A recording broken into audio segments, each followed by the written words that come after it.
क्या इसमें कोई स्कोप है भी या ऐसे ही किसी ने बोल दिया मैं फंस जाऊंगा? बिना डोमिसाइल बच्चे भी एडमिशन ले सकते हैं डिप्लोमा में। 15% कोटा होता है बाहर के बच्चों के लिए, मतलब not recommended at all. Do not miss this opportunity my dear. Dark sides क्या है जो लोग बोलना नहीं चाहते हैं? Diploma in mining engineering best है या फिर वर्स्ट है? आपके कॉलेज वाले ये तो बताएंगे नहीं आमतौर पर, मैं आपको बताऊंगा पूरा डिटेल जानकारी डिप्लोमा इन माइनिंग इंजीनियरिंग के बारे में।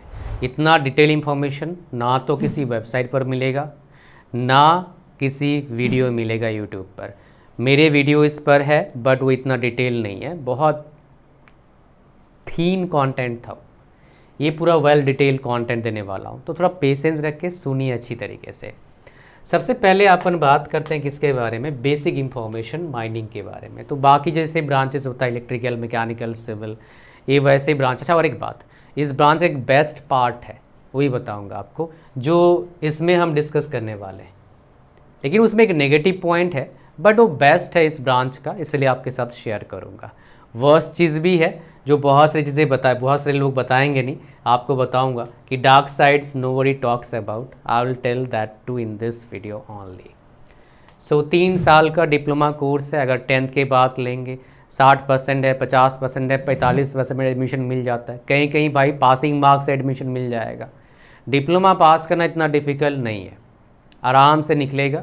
अगर मेरे से बोलोगे डिफ़िकल्टी लेवल, अगर +2 की बात करें साइंस का, अगर मैं बोलता हूँ 8.5 आउट ऑफ 10, डिप्लोमा माइनिंग कितना होगा आपका 6 आउट ऑफ 10, या डिप्लोमा कोई भी और कोर्स लगभग 6 आउट ऑफ 10 है। तो डिफ़िकल्टी लेवल मॉडरेट है, आराम से निकल सकता है। 3 साल का कोर्स होगा आपका। 10th के बाद 11th 12th अगर साइंस से कोई कर रखा है तो उसके लिए 2 साल होगा, और अगर आप कर रखें ITI 2 साल का तो आपके लिए 2 साल हो जाएगा आपका डिप्लोमा माइनिंग का कोर्स। तो आपका एडमिशन मिलेगा डायरेक्टली कहाँ पर, सेकेंड ईयर में डायरेक्ट एडमिशन मिल जाएगा। फिर सेकेंड ईयर और थर्ड ईयर 2 साल का आपका कोर्स हो जाएगा। इस कोर्स में मेनली आप पढ़ाई करते हैं किसके बारे में, माइंस के बारे में, माइंस के सेफ्टी के बारे में, ये सारे कंटेंट रहता है। क्या पढ़ने वाले हो हम बात करेंगे इसी वीडियो में। एडमिशन का प्रोसेस क्या होता है? एडमिशन का प्रोसेस डायरेक्ट एडमिशन मिल जाता है प्राइवेट कॉलेज में, प्राइवेट यूनिवर्सिटी में। कहीं कहीं टेस्ट भी हो सकता है या फिर काउंसलिंग से 10th क्लास के मार्क्स के बेस पर एडमिशन मिल सकता है। आपके स्टेट का क्या रूल है उसके अकॉर्डिंग होगा। फॉर्म सबका निकलता है अप्रैल और मई में, तो जब मैं वीडियो बना रहा हूँ अप्रैल मई में आप वीडियो देख रहे होंगे तो आपका फॉर्म निकल चुका है, फॉर्म भर देना। इसके अलावा अब क्या होता है, आपके एंट्रेंस के बेस पर भी एडमिशन मिलता है। इन जनरल एंट्रेंस होता है आपका स्टेट का, जितने कॉलेजेस हैं। सेंट्रली कुछ ही डिप्लोमा कॉलेजेस हैं जहां पर भी एडमिशन लेंगे तो उसका भी कुछ ना कुछ एंट्रेंस या फिर 10th के मार्क्स पर एडमिशन होगा। तो जिस कॉलेज में जाना है, कहाँ नहीं जाना है, कई सारे आपके दिमाग में डाउट आ सकता है। क्या इसमें कोई स्कोप है भी या ऐसे ही किसी ने बोल दिया मैं फंस जाऊँगा? कोई कॉलेज में फंस तो नहीं रहा हूँ, मेरा 3 साल बर्बाद तो नहीं हो जाएगा, मेरा पैसे डूब तो नहीं जाएंगे? कई सारे आपके दिमाग में सवाल होता है और आप जानना चाहते हैं बेस्ट क्या है आपके लिए। उसके लिए आपको आना होगा मेरे 1-to-1 सेशन में। उसका लिंक कहाँ पर है, इस वीडियो के डिस्क्रिप्शन एंड फर्स्ट कमेंट में। लिंक पर जैसे ही क्लिक करते हैं आप आ जाते हैं यहाँ पर। इसका जो है फ़ायदा क्या है, आप किसी उटपटांग कॉलेज में नहीं फंसते हैं, आपका पैसा बर्बाद नहीं होता है, सही कोर्स आप चूज़ कर पाएंगे आपके कंडीशन के हिसाब से। आपके लिए बेस्ट क्या मैं बताऊंगा, तो आपको एक राइट पाथ पता लग जाएगा बहुत अर्ली स्टेज में। जब राइट पाथ पता हो तो हम राइट जगह पर इजीली पहुंच जाते हैं, आप समझ सकते हैं। तो ये एक ज़रिया है आपके पास। और इसका जैसे लिंक पर क्लिक यहाँ पर आएंगे तो स्क्रॉल डाउन करिएगा, ऐड टू कार्ट पर क्लिक करना, फिर चेकआउट पर क्लिक कर देना। इसको भरना आराम से, इस पर क्लिक कर देना, थोड़ा स्क्रॉल करना, क्रिएट न्यू अकाउंट पर क्लिक करना, फिर आगे जाके पेमेंट करना using Google Pay, PhonePe, Paytm, debit card, credit card, banking. Pay कर दिए तो आपको मिल जाएगा मेरा पर्सनल व्हाट्सएप नंबर को फ़ोनपे सेव कर लो, अपना ईमेल आईडी और पेमेंट का स्क्रीनशॉट भेजो, आपको मिल जाएगा date and time 1-to-1 session का। Do not miss this opportunity my dear. And session के टाइम और डेट मिल जाएगा, सेशन लोगे और कुछ मिलेगा फिर बताऊंगा अभी। साथ में क्या होता है आपका, ये जो ये जो किसी बच्चे का पेमेंट मान लो एरर आ रहा है तो क्या कर सकता है, इस व्हाट्सएप नंबर को फ़ोन पे सेव कर लो। उसके बाद क्या करिए, उसके बाद मेरे को बोलिए पेमेंट में एरर है, मैं आपको ऑल्टरनेट मेथड बताऊंगा, आप पेमेंट करेंगे, फिर आपको मिल जाएगा date and time 1-to-1 session का। साथ में कुछ अमेजिंग कर रहे हैं, दिखाता हूँ। आपको मिल जाएगा 1 नहीं, 2 नहीं, 5 नहीं, 7 नहीं, पूरे 11 हाई क्वालिटी कोर्सेस। जो भाई साहब मार्केट में एक कोर्स मार्केट में करने जाओगे, हाई क्वालिटी है लो क्वालिटी मुझे नहीं पता, मार्केट वाला कम से कम फ्यू थाउजेंड एक कोर्स का लेगा, लेकिन आपको मैं ये सारे कोर्सेज देते हैं बिल्कुल फ्री में। हमारे वेबसाइट पर प्राइस है 2500, लेकिन 1-to-1 सेशन के साथ आपको मिलेगा फ्री में। तो इसको मिस मत करना। इंक्लूडिंग ये देखिए इंग्लिश स्पीकिंग कोर्स, अंग्रेजी भाई साहब कहीं से सीखने की कोशिश करो। This is one of the best course my dear, because मैंने खुद बनाया इस कोर्स को। I have struggle lot my dear, I do not belong to, I haven't studied my schooling in in English medium school, I have studied in Hindi medium only. But after that, what I did, I have followed certain strategies, certain steps, and by following those steps, today what you are listening, what you are getting from me in English, maybe in Hindi. Hindi is not my mother tongue, my dear. I have learned Hindi, how to speak Hindi properly after 12th class most probably. So ये सारे चीज़ें मैंने जो strategy मैंने follow करा यहाँ पर share किया। इवन मैंने 6 बार लगातार ब्रांच टॉप किया था। मेरा 10th में बिलो एवरेज बच्चा 60% नंबर आया था, 12th में 55.8% बिलो एवरेज बच्चा, बीटेक में 6 बार branch topper, college topper, university ranker. ये सब कैसे हो पाया भाई, ये सारे स्ट्रेटजी मैंने यहाँ पर बता रखा है इंग्लिश स्पीकिंग कोर्स में। खाली इंग्लिश बोलना नहीं सीखते हैं, you will get complete knowledge about this language so that you will grab almost all the opportunities. Maybe you could haven't get such opportunities because of this problem, but 1-to-1 session के साथ ये free मिलता है। साथ में C++, graphic designing, video editing, high quality course, structured content मिलता है free में। तो इसको मिस मत करना। लिंक इसका डिस्क्रिप्शन और फर्स्ट कमेंट में, तुरंत बुक करो, आपसे मिलेंगे लाइव। फिर सर फीस कितना लगता है बता दीजिए। प्राइवेट में पढ़ने जाओगे 20-25 हज़ार से लेके 1 लाख पर ईयर खाली फीस लगेगा। सरकारी में पढ़ोगे 1000-2000 पर ईयर से लेके 50,000 तक पर ईयर का फ़ीस है। हर स्टेट का अलग फ़ीस है, कोई सेंट्रल गवर्नमेंट कॉलेज कुछ है उनका अलग फ़ीस है, तो उसके हिसाब से होता है। एक स्टेट का फ़ीस आपके साथ मैं शेयर करता हूँ जिसका फीस सिर्फ 3000 है। डेवलपमेंट चार्ज मिला के सिर्फ 4500 फीस लगता है सरकारी कॉलेज का। सबसे सस्ता मैंने कहाँ देखा अब तक, इन जनरल बंगाल का, झारखंड का, बिहार का, इवन यूपी का भी सस्ता है, दिल्ली का भी सस्ता है। स्टेट गवर्नमेंट कॉलेजेस काफ़ी सस्ते हैं, ईस्टर्न और नॉर्दर्न साइड आपका देखा, उड़ीसा में भी सस्ता है, नॉर्थ ईस्ट और साउथ बोल सकते हो उसको। मैं आपको हरियाणा का फीस स्ट्रक्चर दिखाता हूँ। यहाँ पर देखिए ऑल गवर्नमेंट पॉलिटेक्निक्स का जो ट्यूशन फी है 3000 है, डेवलपमेंट चार्ज 1500 है, टोटल फीस कितना हो जाता है आपका 4500 है। ये जो फीस स्ट्रक्चर है गवर्नमेंट कॉलेज का हरियाणा का। खुशखबरी क्या है, हरियाणा में बिना डोमिसाइल बच्चे भी एडमिशन ले सकते हैं डिप्लोमा में।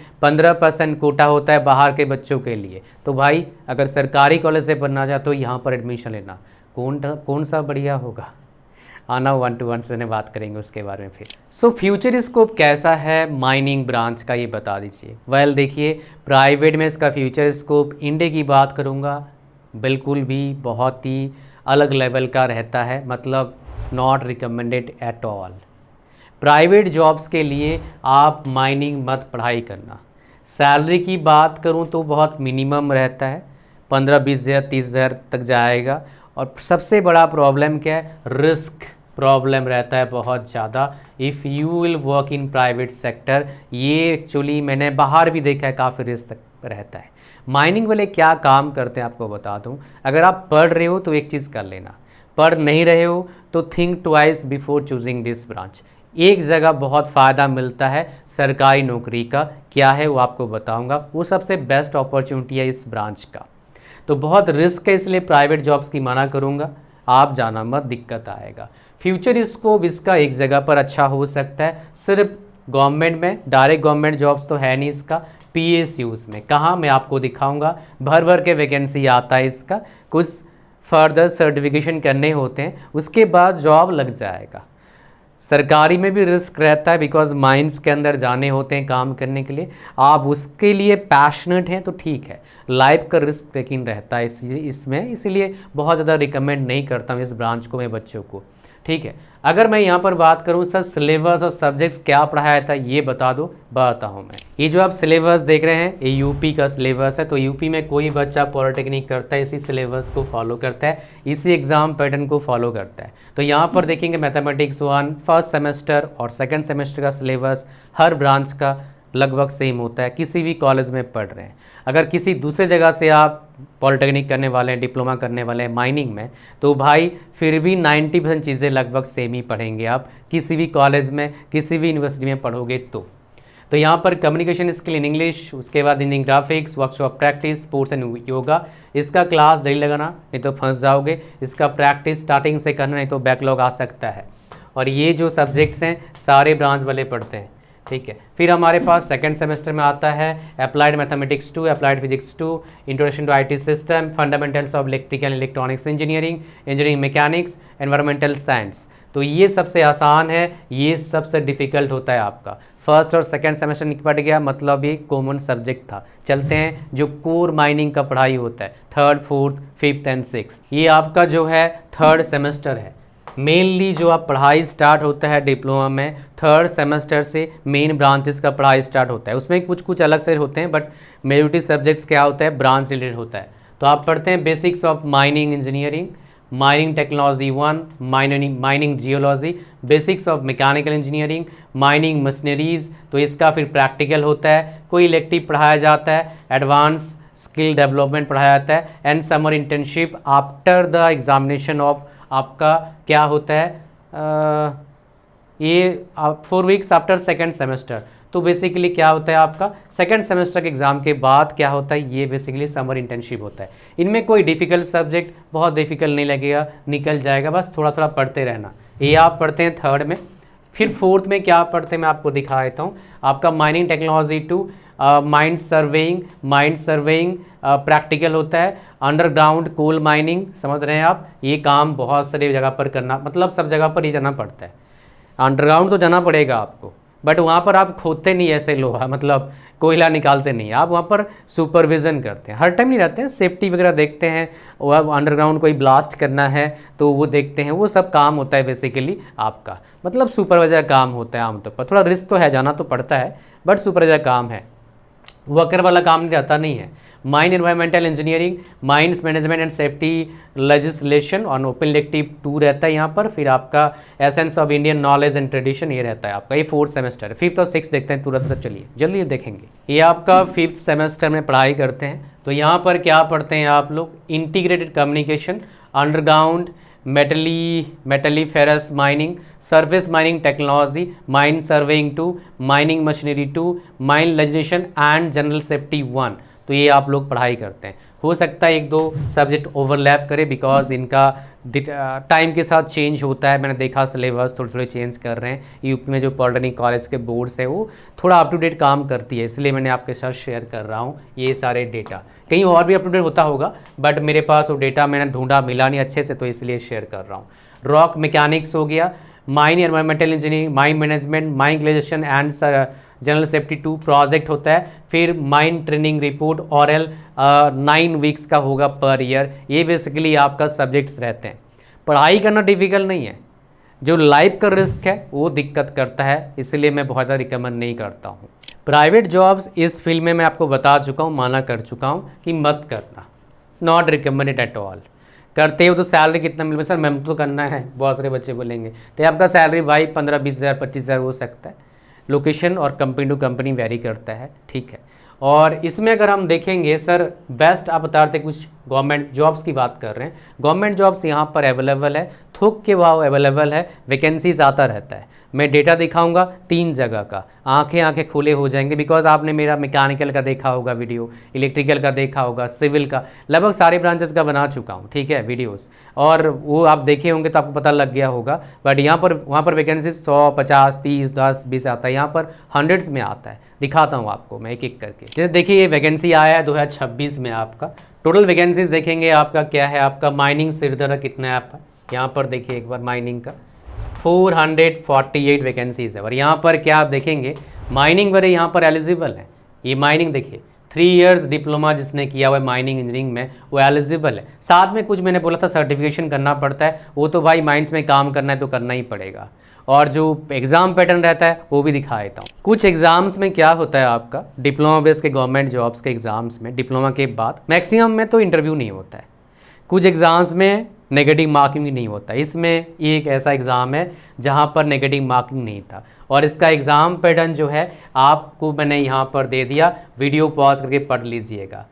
जब मैं वीडियो बना रहा हूँ और एक जॉब्स का नोटिफिकेशन आया था 8/4/2026 को, वीडियो बना रहा हूँ लगभग 16 के आसपास को, तो यहाँ पर आप देखेंगे माइनिंग का कितना वैकेंसी यहाँ पर है। देखिए यहाँ पर माइनिंग सिरदर्द का वैकेंसी और सर्वेयर का वैकेंसी कितना है 577 एंड 43, दोनों में ही आपका क्या है माइनिंग वाले एलिजिबल है डिप्लोमा का। तो इतने वैकेंसीज किसी भी डिप्लोमा निकलता नहीं है, ये बेसिकली पॉजिटिव साइड है इस ब्रांच का। मैं और एक जॉब्स दिखाता हूँ, ये तो दोनों माइनिंग का था। माइनिंग का जो जॉब आपका है कोल एक्सट्रैक्शन का रहता है, डिफरेंट कोल जो पीएसयूज इंडिया में, उसमें आपका जॉब लगता है सरकारी में। और इस सारे के सारे क्या है आपका मैक्सिमम कोल इंडिया लिमिटेड के अंडर आता है, और इसमें कोई इंटरव्यू नहीं होता है, बस पास करना होता है एग्ज़ाम। और एक दिखाता हूँ आपको जो कोल इंडिया लिमिटेड के अंडर नहीं आता है, बट वो भी माइन से रिलेटेड है, जो है SAIL steel authority of India limited, उसका भी जॉब निकला था। दिखाता हूँ डेटा आपको, यहाँ पर देखेंगे आप, ये सेल का वैकेंसी था,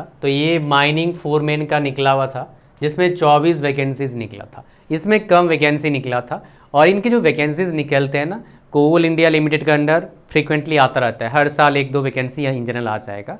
सेल हो गया आपका, वाइजैक स्टील, मतलब स्टील वाले कंपनी जो एक्सट्रैक्ट करते हैं, नालको हो गया, इनमें निकलते तो हैं लेकिन कम निकलते हैं डिप्लोमा का वैकेंसी आपका, 2-3 साल 4 साल में एक बार निकल जाता है। बट कोल इंडिया में माइनिंग का वैकेंसी सबसे ज़्यादा निकलता है। और सैलरी इसमें कितना होता है मैं दिखाता हूँ आपको। ये थोड़ा पुराना है, ये 2022 में रिक्रूटमेंट जो निकला था वो दिखाया मैंने, रिसेंट वाला शायद कोई और होगा। उस टाइम भी कितना था आपका 8.65 लाख आपका सैलरी था। मैं और दिखाता हूँ आपका सैलरी, यहाँ पर देखिए सैलरी, देखिए बेसिक पे इसका कितना है 47,330.25 पर मंथ बेसिक पे है। इसमें कई सारी चीज़ें और ऐड होते हैं, DA, TA, HRA, DA मतलब क्या होता है डियरनेस अलाउंस होता है, TA ट्रैवल अलाउंस होता है, हाउस रेंट अलाउंस होता है, HRA, कई सारे और होते हैं। तो ये लगभग 12 लाख के आसपास आपका CTC बन जाएगा। ये है SECL का, बेसिकली मैं दिखा रहा हूँ। इससे पहले मैंने सैलरी दिखाया था किसका, आपका सेल का दिखाया, थोड़ा पुराना डेटा है वो, ये इस साल आया है। मैं आपको और एक डेटा दिखाया था ना MCL का, उसका महानदी कोल फील्ड लिमिटेड करके कंपनी है, उसका डेटा दिखाता हूँ। ये SECL का आपका डेटा है, जो है आपका कहाँ गया भाई, साउथ ईस्टर्न कोल फील्ड्स लिमिटेड, ये मिड रहता है कंपनी, बट एक कोल इंडिया के अंडर ये सब कुछ, कोल इंडिया से या कोलैबोरेशन रहता है इनका। ये जो वैकेंसी निकला था कहाँ पर, MCL का, महानदी कोल फील्ड्स लिमिटेड का, और इसमें भी वही सेम है, लगभग 47,330 है। ये आपका बेसिक पे है, तो आपका CTC 12 लाख के आसपास बन जाएगा भाई। थोड़ा ऊपर नीचे होता है बिकॉज एग्जैक्ट हर PSU का अलग कैलकुलेशन होता है। तो 1 लाख पर मंथ का सैलरी बन सकता है आपका, पैसा तो अच्छा है। आगे बढ़ते हैं, इसमें हाई सैलरी जॉब कौन सा है, तो किसी भी जगह कोई भी पढ़ाई कर रहे हैं आप, सबसे ज़्यादा हाई सैलरी मिलता है PSUs में। PSUs का फुल फॉर्म क्या होता है, public sector undertaking. Normal state government का, सेंट्रल गवर्नमेंट का जॉब्स इस ब्रांच का है नहीं, सिर्फ PSUs में जॉब निकलता है। PSUs क्या होता है भाई, इन जनरल PSUs में क्या होता है, सरकार का हिस्सा होता है 50+%, और बाकी जो होता है शेयर मार्केट में होता है, जैसे HPCL, BPCL, ONGC, power grid, NTPC, NPCL, ये सारे PSUs हैं। बट NPCL एक ऐसा PSUs है, वो क्या 100% सरकार के अंडर है, under DAE, department of atomic energy के अंडर। तो हाई सैलरी PSUs ही है, जो आपको दिखाया मैंने सारे PSUs था। बेस्ट स्किल्स क्या चाहिए होता है भाई, अच्छा कम्युनिकेशन स्किल, अच्छा सेंस चाहिए और ऑब्जर्विंग एबिलिटी, अच्छा ऑब्जर्व कर पाने वाला, ये बेसिकली प्रैक्टिकल स्किल्स टोटली इसमें चाहिए होता है इस ब्रांच में। अगर हम बात करेंगे डार्क साइड्स क्या है, जो लोग बोलना नहीं चाहते हैं, कॉलेज वाले कभी बताएंगे नहीं, यूट्यूब वाले कभी बताएंगे नहीं, लाइफ का रिस्क रहता है भाई साहब, इसमें काम करना है, लाइफ का रिस्क रहता है। काफ़ी बार क्या होता है, अंदर इंटरनल स्लाइडिंग हो जाता है, तो बंदे फंस जाते हैं, स्टोरी सुनते होंगे। ये सबसे बड़ा रिस्क है माइनिंग फील्ड में, माइंस में काम करने का बेसिकली, ठीक है। आफ्टर डिप्लोमा क्या करना चाहिए माइनिंग फील्ड में भाई, अगर मान लो कोई बच्चा एडमिशन ले लिया, उसको लगा कि भाई बाद में पता लगा कि ये तो रिस्क वाला काम है, ये मैं कर नहीं पाऊँगा, कई सारे रिस्क से खेलते हैं, उनकी अलग बात है। कोई बोलता है नहीं हम नहीं कर पाएंगे, तो भाई डिप्लोमा के बाद चेंज कर लो ब्रांच, मैकेनिकल में चले जाओ, बीटेक कर लो, मैकेनिकल में एमटेक कर लो, मैकेनिकल में काम बन जाएगा आपका, या फिर बाद में एमबीए कर लेना। तो फ्यूचर का अलग प्लान कर सकते हो आप, मेरे पास आ सकते हैं, मैं प्लान करके दूंगा जो आपके हिसाब से बेस्ट होगा। अगर हम बात करेंगे किसको नहीं करना चाहिए भाई, देखो अगर आपको माइंस के अंदर काम नहीं करना है तो मत करो, रिस्क है इसको, अगर रिस्क ज़्यादा लगता है आपको मत करो। किसको करना चाहिए भाई, जिसको पसंद है माइंस, अंदर जाके काम करने का मन कर रहा है भाई, उसको कर लेना चाहिए। इतने था इस वीडियो में, थैंक यू वेरी मच। और अगर आप चाहते हैं प्रॉपर रोड मैप, ताकि आप गलती ना करें, जो हज़ारों बच्चे गलती, लाखों बच्चे गलती कर रहे हैं, आपको राइट पाथ पता लग जाए, आप मेरे पास आ जाना। उसका लिंक कहाँ पर है, इस वीडियो के डिस्क्रिप्शन और फर्स्ट कमेंट। मिलेंगे आपसे live, thank you very much. Channel को सब्सक्राइब करना इन डेप्थ वीडियो कंटेंट और इन्फॉर्मेशन के लिए।